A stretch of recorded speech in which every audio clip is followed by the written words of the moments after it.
All right, welcome to our team meeting. We've got a jam-packed agenda as far as guest speakers. So by that, I'm going to be getting some guest speakers from other divisions and some CSPs to our team meetings here in the future too. But someone that's building up to be a great branch manager this summer and also on a path of sales. We've got Tariq. Tariq today is going to talk to all of you today about increasing your average order. I know Tariq's average order is pretty high. You could share some of your examples of average orders and just mindsets of average orders. I know he's got a good talk lined up for you. So if I were you, I would take out your notes, be ready to take some great notes here. And I'm going to go and spotlight Tariq and go ahead and take it away. How's it going, guys? And Tariq back again. So today I'm going to be talking to you guys about increasing your average order size. Okay, so increasing your average order size, and I'll give you guys some bullet points of things that I do, things that I think all of you should incorporate, and things like that. So let's jump in. All right. So my first point, you know what? We'll start with a little quote. So this quote I really love because you can really expedite it to anything in your life. This quote is: growth happens when you step outside of your comfort zone. Okay, it's something that we've heard. We've all heard that, right? Growth happens when you step outside of your comfort zone. It's something that we've all heard. It's something that all of you, by being here, by doing this job, it's something that you guys are doing, whether it's through phoning, whether it's through showing up for a demo, doing the demo, right? You guys have all stepped outside of your comfort zone with this job, and we're going to keep on doing that. So I want to start this off by saying that. So number one is be sharp. Okay, be sharp. And this happens in many ways. It's by being prepped. Okay, being in a good mental space, visualizing, and then having fun. Right. I think it was Emily Rimbo that pointed out in all my pictures with my clients, I'm always wearing like some kind of fun shirt. All right. That's part of being sharp, right? That's part of being sharp, having fun. I create that environment right when I step in, right? Big smile, goofy shirt. It's no longer a secret, unfortunately, but it is a little, you create that environment, okay? So be fun, but be sharp. Okay. Visualization is part of being sharp. Okay. So when I go into an appointment, it's not to sell $100. It's not to sell a knife or two. Okay. When I go into an appointment, I'm getting this person upgraded. Right. I do a lot of service calls, so we're upgrading a set. Right. We're upgrading a set. How many of you guys show the Cutco kitchen on your demos? Got one, maybe two. You're never gonna sell a kitchen if you don't show the kitchen. Right? That's the biggest thing. You're never going to sell a kitchen if you don't show the kitchen. So visualize, right? It's not our job to determine what our customers can and cannot afford. It's not our job to determine what our customers can and cannot afford. So I always show the kitchen, right? And we've almost all of us by now have talked about the 3-set close. I'll get to that in a second. But when you start higher, you land higher. And we talk about the 3-set close starting with the ultimate set. Imagine if you start with the kitchen. Right? You might land some more ultimates. You might land some more flat or chest, things like that. Okay, so visualize you walking out with that big set upgrade, and you're going to talk. When you visualize, you're going to talk like you are there to sell that set. Have that set mindset. Okay. Next, research. Okay, you want to show up knowing what you're talking about. Okay, so research the area that your client's in. They do a little bit of digging, especially when you guys are first starting out and you kind of know your people. It's a little bit easier, right? You can ask mom or dad, hey, how do you know this person? What do they do for work? How many kids do they have? Do they send them to private school? Things like that, right? You know where their money's going. You can also, I wouldn't say call them out, but if you have rapport built, you can call them out if they're BSing you on what they can and can't afford. Right? Like, really, $100 is too much today? So here's another phrase. Here's a phrase for that you can use to preface. Jacob and I went over this a little bit on Rising Star last week in one of our messages. And that's when we talk about the 5-pay, I'll say our 5-pay makes it really sweet because it splits up those payments so that even a college kid like me could afford everything that we make if I really wanted to. And if you say that in the demo, right, before we even talk about pricing, right? They're like, oh, this kid can afford it if he really wanted to. And that's true, right? I have a homie in my college apartment. Right? I got a bunch of specialty knives. Right? Our 5 pay makes it really sweet because it makes it really affordable. Like, even a college student like me could afford everything that we have to offer if I really wanted to. So I'm painting that picture. Right? Be an expert. This goes under research, but be an expert. You research us, research Cutco. You are the expert. Right? They're the expert in their kitchen, but you're the knife guy. You're the expert. Right? So they tell you what they cook, what they like to cook, but you're the expert. You're the one that knows what knife works best for what. If I ever go into a service call and they don't have a cheese knife, I know I'm walking out there with a sale. Right? So be an expert. You know what they want and what they need. Right? They might not. You know what they want and what they need. Okay. Next, the best and the smartest way is to bundle. We're not going to jump too much into that, but my biggest tip here is to call your manager. Okay. The best way, and you can use this line here, is Cutco is just like Costco. Right? The more that you get, the more that you save. Cutco's like Costco. The more you get, the more you save. Right? Smartest way to buy Cutco is to bundle it. Okay? Next, actively listen to your customer. Okay, be a problem solver.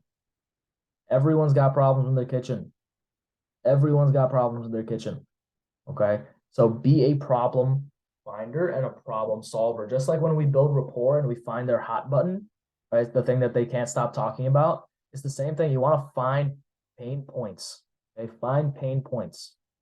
This happens through cooking rapport. Right, this happens through the junk knife page. Have them get their knives out. Right, everyone's smushing tomatoes. Make them feel it. Selling is an emotional experience. It's more emotional than it is logical, believe it or not. It is more emotional of an experience than it is a logical experience. Okay? So actively listen to your customer. Okay, when they tell you something, take it in, take a second. Hey, I understand. All right. I understand exactly what you're going through. This is why Cutco is X, Y, and Z. Okay. We're taking away the pain points. Okay. Be super enthusiastic too. I know we're blessed to have a product like Cutco to stand behind because it makes it pretty easy to be enthusiastic. But be enthusiastic, get that energy through. Okay. Get that energy through. I'm smiling throughout most of my demo, except for that wood handle part. That's the only part I'm not smiling on. Okay. Enthusiasm. Yep, I am sold myself. If you guys haven't been using much Cutco at home, use it more. I know we have some guys in their fast start in here. So use that sample kit. That was my manager's first piece of advice to me after my first no sales. Have you used your sample kit yet? Like, no. It's like, well, pull it out, use it at home. Right? You create that in yourself, and then that comes across to your customers. Okay. Next is an assumptive close. This is huge. This is huge. Okay. So an assumptive close is little phrases like, oh, would you want that in black or white or red? Would you want that in black or white? Okay, so now they're choosing between black or white. Yep, classic or pearl. Yep, cherry or oak. Exactly. Would you pay for that all at once, or would you split that up over the 5 pay? Jacob was a little ahead of me on that one. He knew it was coming. Would you pay for that in full, or would you split that up? So now they're choosing those options in their head. Yes or no isn't in their head anymore. It's 5 pay or in full. Right. So assumptive close. Then once you do that, then you end on value. You end on value. So you go through everything. Whenever you tell a price, don't just tell them the price. Okay. Don't just tell them the price. Tell them what it goes for, how much you're saving them, and then what it comes out to. Okay. So how much it goes for, what you're saving them, what it comes out to, and then you can split that up into 5 pay. Okay. So think about that difference for a homemaker. That value, that retail value is almost like 1,800. And then you can get it down to 350 today. Huge difference. Huge difference. Okay. Last thing, wish list program, bundling everything, like list right away. Okay, so your like list, I think I'm lagging a little bit. It's in the mail, Jacob. Okay, I'm not? Okay, cool. I'm lagging on my end. Anyway, so like list right away. So right when they choose their set, they're like, hey, I can get you a really good deal on this, but the best way is through bundles. So I'm just going to go through. It's just like your drop down like list, except now they've chosen a set and now you're bundling on top. Hey, that's huge, huge, huge for me. Like, hey, this is a really great set. It's a great choice and you're going to love it. Let me show you how to get more value in your kitchen. Let me show you how to get more value out of just getting the set. Okay, the more you get, the more you save. So those are huge tips for closing a larger average order size. We can talk a lot more about things like family program and all that stuff later, but those are some of my key takeaways that I do on every single demo or service call that I think would give you guys the most value. So thank you guys for your time, and I will field questions now. So who's got first question?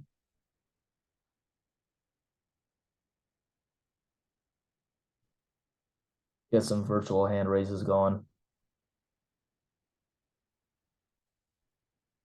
Jacob.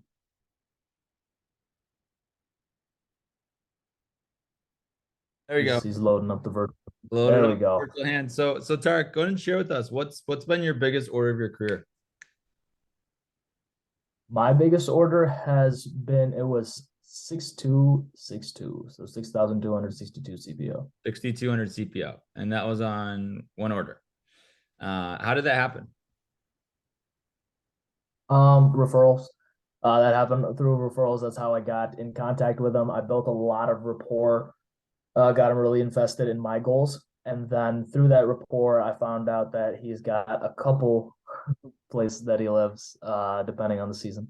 So we ended up getting him a set for his home that he's in right now, one for his penthouse suite, and then building like list from there. So bundles, you always get value, big value out of. And also another thing, I did not bonus one thing on that order. So nothing on that order was bonused, and he still got a great deal because our sets come with a built-in discount. So you're still bundling and getting a great deal. So I was able to like list from there, got a barbecue set, couple hunting knives, bake set, garden set. Got a bunch, a little bit of everything Cutco in there. Cool. And what kinds of questions do you ask on your demos to get recommended to people like that? Yeah, so prospecting is huge. That's something that I really think I was very intentional with and did well over our winter campaign or our winter push. Some things that I do ask. Number one, always ask for recommendations for the field that you want to get into. That is huge. That takes a lot of pressure off because people want to hook you up with their connections when it comes to things like jobs like that. Okay, so I always ask for people that are in the same field that I'm going towards, whether that's medical device sales or pharmaceutical sales. Right? So those are huge. And then that opens a gateway that like kind of opens the floodgates for all the other recommendations. Okay. So then you want to ask for people, hey, who do you know that has their credit card number memorized? Who do you know that has a boat? Who do you know that has a lake house? Or if there's certain areas around you that have a really high average household income, hey, who do you know that lives in Hinsdale? Who do you know that lives in Oak Brook? Who do you know that lives in Naperville? And so you get in specific areas. Who do you know? And then professions. Who do you know that's a doctor? Who do you know that's a lawyer? Who do you know that works in IT? So specific thought joggers are how you're going to get those higher profile clients. So that's my biggest one. Definitely incorporate, if you haven't yet, the occupation that you want to get into. People will want to hook you up with those people. Powerful, especially for our new guys here. And let's see. Yeah, I'm sure they might have some questions. I'd love to hear some questions from you guys too.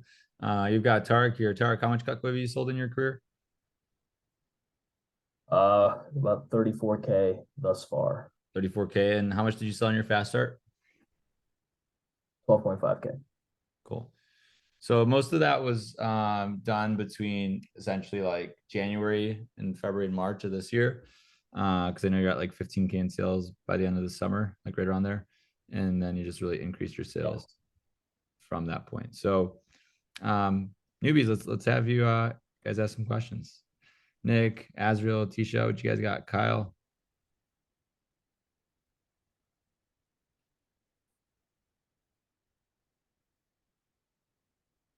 So if someone's like you see someone's not interested in like a homemaker, do you just keep kind of like bugging them about it, or do you just move on? Because sometimes like the script kind of says to like keep mentioning it, but sometimes I feel like some people just get annoyed of it and they just want to keep moving on, and I don't really know what to do sometimes, just move down or what.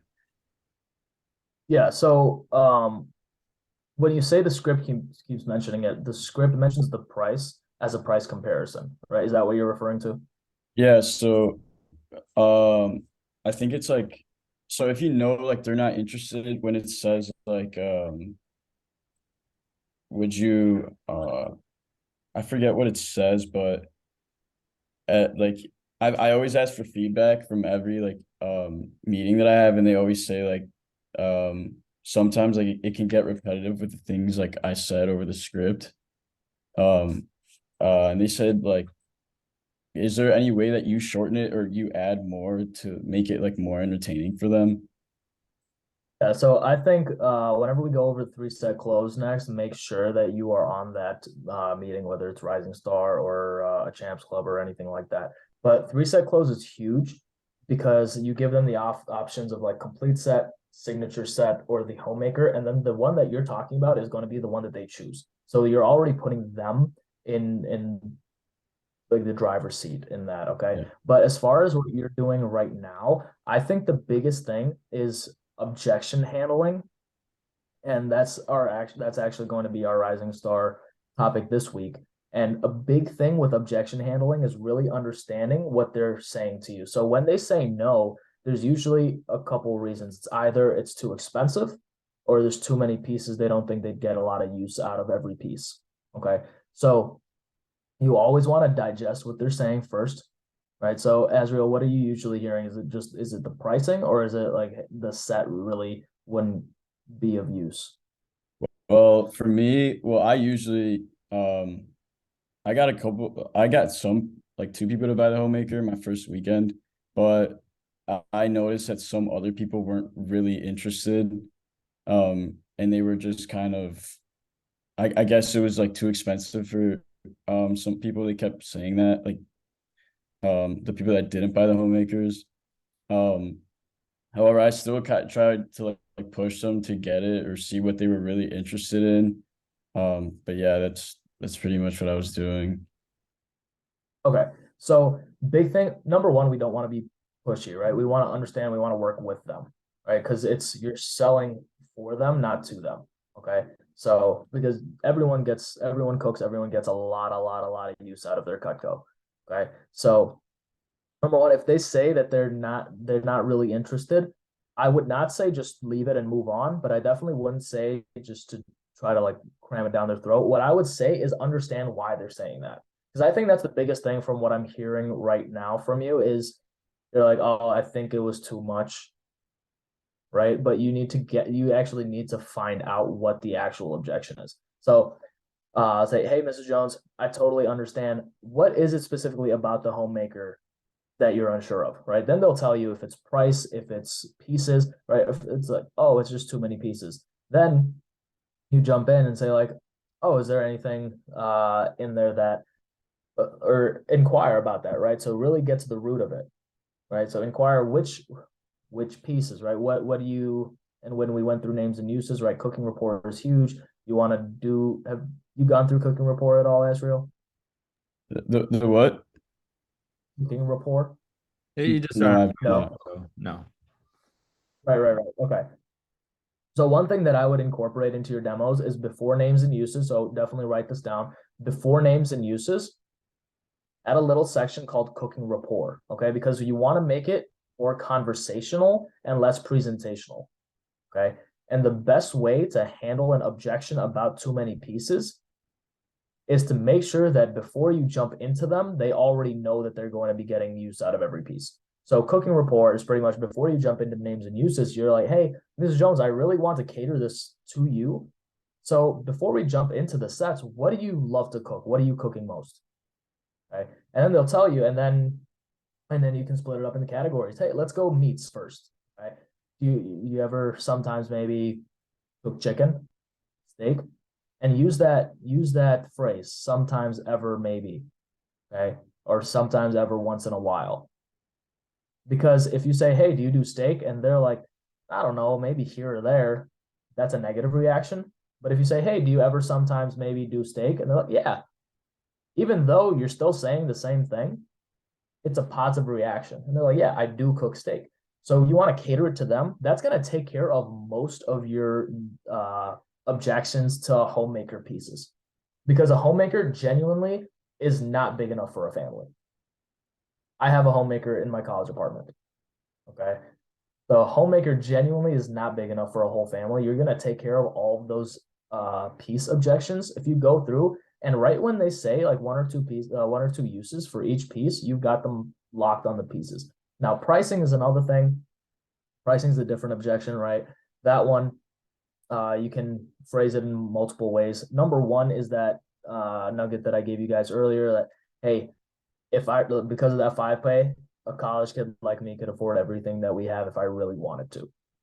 Okay. So that's one way to handle that before it comes up. But then focus on the 5 pay. If it's just way too expensive and they don't really see all the use for all of them, then I'd just drop down from there. And then just do the normal drop down. Did that answer your question? Yeah. All right. Jacob, do you want to move on or field like one more question? Yeah, I think that's a good place to stop. So, of course, guys, as you grow, as you learn more in the business, you'll learn like different things. Yes, we teach you how to do things a certain way in training, but that's just because we are teaching in a group.